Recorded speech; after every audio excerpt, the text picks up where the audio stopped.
नोरमा group, जो सोचता है वो करता है। आपके अपने सपनों का आशियाना। 2025 के चुनाव की जब चर्चा हो रही है तो एक चर्चा हर आमो खास के जुबान पर है और वो है कि आखिरकार नीतीश कुमार इस चुनाव में करेंगे क्या।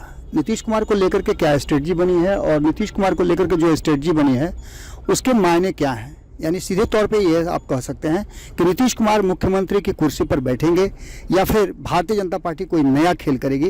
ये सारी बातें लगातार चर्चा में हैं। इन्हीं चर्चाओं के बीच में नीतीश कुमार बिल्कुल चुप्पी साधे हुए हैं और नीतीश कुमार ने अब तक कोई भी ऐसी बात नहीं की है जिससे ऐसा लगे कि नीतीश कुमार कुछ अलग करने वाले हैं। लेकिन इन सारी बातों के बीच में नीतीश कुमार की नीतियां और नीतीश कुमार के काम करने का तरीका ये सभी को पता है। सबको पता है कि नीतीश कुमार कभी भी कोई भी ऐसा गेम कर सकते हैं जिससे वो एक बार फिर से मुख्यमंत्री की कुर्सी अपने हाथ में ले सकते हैं। हालांकि नीतीश कुमार के स्वास्थ्य को लेकर के भी चर्चाएं होती हैं, लेकिन नीतीश कुमार ने पिछले 20 साल में बिहार को जिस तरह से दही को मथ करके मक्खन निकाला जाता है उस तरह से बिहार की एक एक बात को वो अच्छी तरह से समझते हैं, जानते हैं और लोगों की नब्ज भी पहचानते हैं। यही कारण है कि नीतीश कुमार के वोट बैंक में कभी भी आप देखिएगा कि 15% से नीचे का गिरावट नहीं हुआ है। नीतीश कुमार को लेकर के ये बातें कही जाती है और यही डर सभी घटक दलों को या फिर सभी दलों को होता है कि नीतीश कुमार से कभी भी आप कोई अदावत नहीं रख सकते हैं। आप देखे होंगे कि नीतीश कुमार से के विरोध में रह करके भी कई दल नीतीश कुमार को लेकर के कोई ऐसी बड़ी बात नहीं कहते हैं कि जिससे कि भविष्य में कोई ज़रूरत पड़े तो नीतीश कुमार को किसी भी तरह के का सामना करना पड़े और नीतीश कुमार को लेकर के कहीं भी कोई समस्या हो नीतीश कुमार के साथ जब आएँ तो उनको नज़र मिलाने का मौका मिले। ऐसा ही कुछ देखने को मिल रहा है जब नीतीश कुमार ने एक नई रणनीति के तहत, यानी कहा जाए तो पुरानी रणनीति को नए कलेवर में ला करके एक बार फिर से नया ट्विस्ट पैदा कर दिया है। और यही कारण है कि कहा जा रहा है कि नीतीश कुमार एक बार फिर से बाउंस बैक कर सकते हैं और उनकी सीएम बनने की जो होड़ है, सीएम बनने की जो इच्छा है या सीएम बनने के लिए जो दावे किए जा रहे हैं उनकी तरफ से, उसको लेकर के जबरदस्त चर्चा शुरू हो गई है। नीतीश के मास्टर स्ट्रोक ने पूरी तरह से एक बार फिर माहौल बदल दिया है और ये माहौल कैसे बदला है हम आपको सिलसिलेवार ढंग से समझाते हैं। बिहार की 70% से अधिक आबादी ग्रामीण है और 60% से अधिक किसान भूमिहीन या बटाईदार हैं। इस योजना इन समुदायों को सीधे लाभ पहुंचाने के लिए नीतीश कुमार ने एक नई तैयारी शुरू कर दी है। जेडीयू का ग्रामीण वोट बैंक फिर से मजबूत हो सकता है अगर नीतीश कुमार का ये फंडा चल जाए। बिहार विधानसभा चुनाव में 3 दशकों से बिहार के मुख्यमंत्री नीतीश कुमार हमेशा केंद्र में बने रहे हैं और 2025 में अपने गिरते स्वास्थ्य और बढ़ती उम्र के बावजूद उनकी पूछ बनी हुई है। आपने देखा भी होगा कि जितने भी सर्वे रिपोर्ट आए हैं उसमें नंबर 2 पे वो अभी भी ट्रेंड कर रहे हैं और उनका ग्राफ कांस्टेंट है।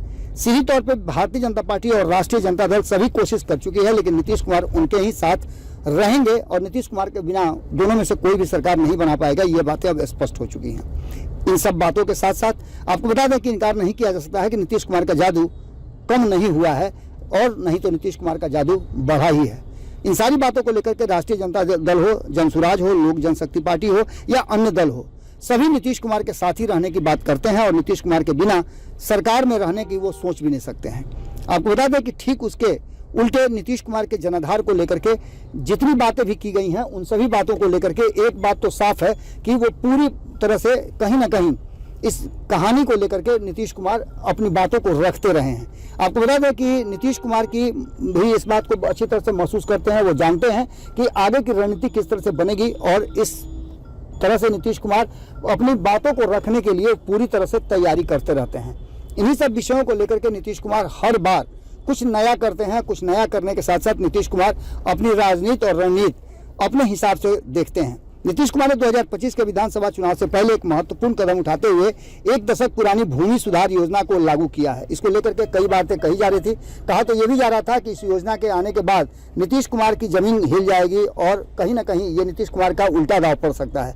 लेकिन आपको बता दें कि नीतीश कुमार ने भूमिहीन किसानों को सरकारी जमीन पर खेती करने का अधिकार देने की बात की है, साथ ही उन्हें आर्थिक सहायता भी प्रदान करेगी। यह योजना 2007 में शुरू की गई थी और नौकरशाही बाधाओं और धन की कमी के कारण 2010 में के बाद ठप कर दिया गया था।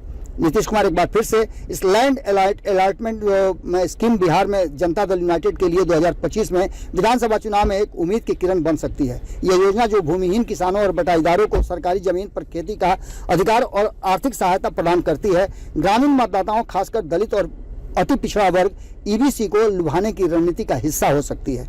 आपको बता दें कि इसके लिए नीतीश कुमार ने तैयारी शुरू कर दी है। बिहार की 70% से अधिक आबादी ग्रामीण है और 60% से अधिक किसान भूमिहीन या बटाईदार हैं। यह योजना इन समुदायों को सीधे लाभ पहुंचा सकती है, जिससे जेडीयू का ग्रामीण वोट बैंक मजबूत हो सकता है। बिहार में दलित लगभग 16% हैं, ईबीसी लगभग 30% से 36% के आसपास है। सबसे महत्वपूर्ण मतदाता समूह यही है। यह योजना इन समुदायों को ही ध्यान में रख करके बनाया गया है। जाहिर है कि यह स्कीम अगर सफल होती है तो जनता दल यूनाइटेड की स्वीकार्यता लोगों के बीच में बढ़ेगी और ऐसी स्थिति में राष्ट्रीय जनता दल के सारे जो फंडा हैं उस सब को कहीं ना कहीं नीतीश कुमार ध्वस्त कर देंगे। राष्ट्रीय जनता दल और कांग्रेस के रिएक्शन इस पर आए हैं, वह अपने आप में काफ़ी है यह बताने के लिए कि कितना प्रभावशाली हो सकता है अगर ये योजना नीतीश कुमार लेकर के आते हैं। दरअसल कांग्रेस और राष्ट्रीय जनता दल नीतीश पर ग्रामीण विकास और किसान कल्याण पर सरकार की निष्क्रियता का आरोप लगाते रहे हैं। जाहिर है कि इस योजना को फिर से लागू करने का राज्य सरकार विपक्ष के जुमला और किसान विरोधी जैसे दावों को कमजोर कर सकती है। तेजस्वी यादव के युवा किसान केंद्रित अभियान को झटका लग सकता है। ऐसे में नीतीश कुमार इस स्कीम के जरिए बिहार में अपने वोटर्स को एक बार फिर से वापस ला सकते हैं और अपने वोट बैंक में इजाफा कर सकते हैं। नीतीश कुमार का ये पुराना रहा है जिसमें वो लगातार इन चीज़ों को ध्यान में रखते रहे हैं। यानी सीधी तौर पे ये कहा जाए तो नीतीश कुमार की जो सुशासन की छवि है उस छवि में एक और अध्याय जुड़ेगा। नीतीश कुमार की सुशासन की छवि उनके सबसे बड़ी ताकत है और पिछले 5 वर्षों से उनकी यह छवि काफ़ी डेंट हुई है। जाहिर है कि उनकी यह स्कीम उनकी विकासोन्मुखी और समावेशी छवि को और मजबूत कर सकती है। राष्ट्रीय जनता दल नेता तेजस्वी यादव ने इस योजना को चुनावी जुमला करार दिया है और इसे लागू करने में नीतीश कुमार की नीयत पर सवाल खड़े किए हैं। राष्ट्रीय जनता दल ने इस सर्वेक्षण को चुनाव पूर्व रेवड़ी करार देते हुए कहा है कि ये नीतीश कुमार की योजना जो बंद हो चुकी है उसे फिर से चालू करने का कोई औचित्य है ही नहीं और न इसे वो चालू करेंगे। जनता दल यूनाइटेड के सामने एक बड़ा संकट यह भी है कि भारतीय जनता पार्टी की महत्वाकांक्षाएं दिन पर दिन बढ़ती जा रही हैं और नीतीश कुमार की परेशानी का एक बड़ा कारण भी ये हो सकता है। इसे रोकने के लिए नीतीश कुमार इस स्कीम पर फुल फोकस्ड हैं और किसी भी समय इस योजना को लागू कर सकते हैं। बिहार में एनडीए गठबंधन जनता दल यूनाइटेड, भारतीय जनता पार्टी, लोक जनशक्ति पार्टी, हम और आरएलएम के साथ है। अब सीट बंटवारे को लेकर के जहां एक तरफ गतिरोध उत्पन्न हुआ है वहीं जनता दल यूनाइटेड को कमतर आंकने की और दबाने की कोशिश भी की जा रही है। लेकिन इन सब बातों के साथ साथ नीतीश कुमार अपनी रणनीतियों को किस तरह से लेकर चलते हैं ये सभी जानते हैं। आपको बता दें कि अपनी महत्वाकांक्षाओं को जीतन राम मांझी ने भी बहुत हाई कर लिया है। तो वहीं आपने देखा होगा कि चिराग पासवान भी 243 सीटों पर लड़ने की और बिहार में मुख्यमंत्री बनने के ख्वाब देख रहे हैं, सपना देख रहे हैं। नीतीश कुमार और जनता दल यूनाइटेड इस मुश्किल घड़ी में अपने आप को एक नए रणनीति के साथ बाहर ले सकती है। जनता दल यूनाइटेड 2020 के विधानसभा चुनाव में केवल 43 सीटें जीत करके आई थी, जबकि राष्ट्रीय जनता दल 75 और भारतीय जनता पार्टी 74 सीटें जीत कर आई थी। अब ऐसी स्थिति में नीतीश कुमार को पता है कि उन्हें करना क्या है और आगे की रणनीति उन्हें कैसे बनानी है।